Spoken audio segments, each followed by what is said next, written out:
Having you back on the CryptoQ Media channel is a pleasure. Resting just above 49 cents, XRP had a solid day. Nonetheless, the cost has not changed much. Yesterday, I spoke about ETH's predicament. This was also brought to my attention by a number of other people. I get it, we were hoping for a happy ending. On the other hand, I found zero comfort in reading this letter. No formal concession of defeat was made by the SEC in this case. That Ethereum was a commodity rather than a security was another point they made. This is something I've read multiple times. To add insult to injury, the SEC offers zero clarification. Furthermore, their enforcer has just left the SEC. Our last conversation about that was barely a few days ago. That could be the current holdup in their progress. Although Stewart is still out there, the consensus has won a major win, but problems remain. Is the SEC's stance on ETH as a security now changing, or are consensus offers and sales of ETH no longer viewed as securities transactions? When asked about MetaMask's stance on staking, what would Gensler say? This is not a way the government can regulate.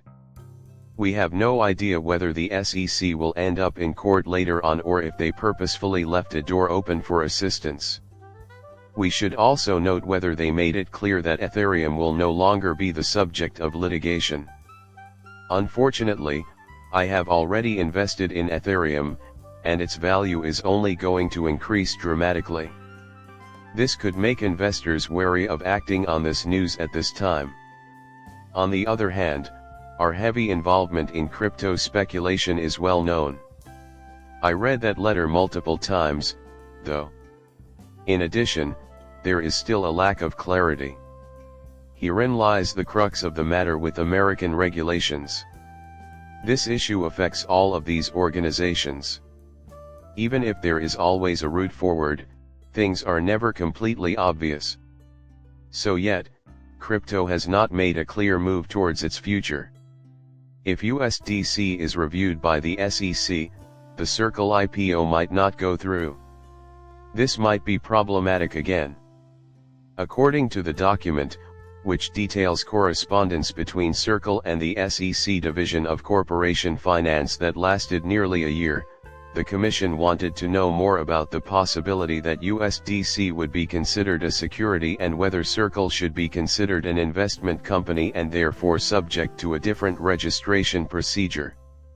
A security Circle classification would raise the cost and regulatory burden of USDC due to the need to register it and the prospect of being subject to investment company restrictions. In light of this, Barron's has noted that Circle's operational costs could rise.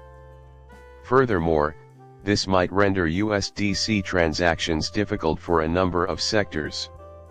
Because this could end up being a major black swan event down the road, we need to wait and see what happens. I thought Circular USDZ would have no problem getting into the American market, so this report surprised me. However, it seems like there is no certainty right now. Legislation pertaining to cryptocurrency is also being developed by the EU and the UK. By the end of 2024, the EU is targeting full implementation. Furthermore, by 2024, the UK plans to have new laws presented to Parliament. With other countries attempting to implement stablecoin and crypto legislation, everyone is wondering whether Ripple will pass MiCA regulations. Ripple appears to be working with the authorities in all of these countries. This is how you can tell that Ripple is making progress, even though it isn't yet available in the US. In addition, they blatantly adhered to all regulations. One positive aspect, though, is that, should the appropriate regulations are enacted, Ripple's new state stablecoin will also be MiCA controlled. This is a definite step in the right direction for the US because we will have very comparable regulations just like he is doing with MiCA. I will elaborate on that in a subsequent video. Still, that was October of last year when the Ripple first started to shift in that way. Evidence suggests that Satoshi had a large amount of XRP on an individual basis, claims David Schwartz. Unfounded assertions were made while under oath. Someone told you that, didn't they, because David is Satoshi? A large amount of XRP is obviously in David's possession. I don't understand why he didn't do anything other than fail to announce himself as Satoshi. In the realm of digital assets, Blackrock is king. Robbie Mitnick claims that they set up 3 mainframes in the cryptocurrency industry. Even though I've mentioned time and time again that Blackrock isn't into Bitcoin, I keep bringing them up because of their engagement with crypto. They couldn't give a hoot about Bitcoin. For them, it's just another way to make money. To add to that, these ETFs let newcomers to the Bitcoin market get their feet wet.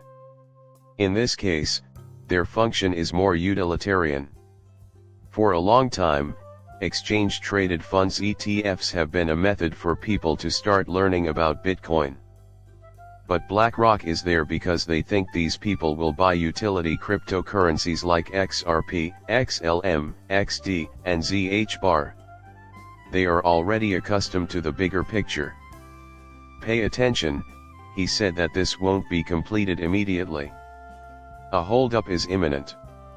An enormous amount of curiosity surrounds the potential future of these vehicle currencies. Everything will work out in the end. All you can do is wait. After they figure out tokenization, things will move at a breakneck pace. Problems with custody and international payments remain unresolved at this time. The installation of rails continues to assist the unbanked. The holdup is due to that. For that reason, it is prudent to be aware of the object in your hand as you wait. Plus, you still have a lot of time to gather XRP, XLM, XDC, and other cryptocurrencies. That brings the video to a close. Please subscribe for my benefit. Depart, muchas gracias.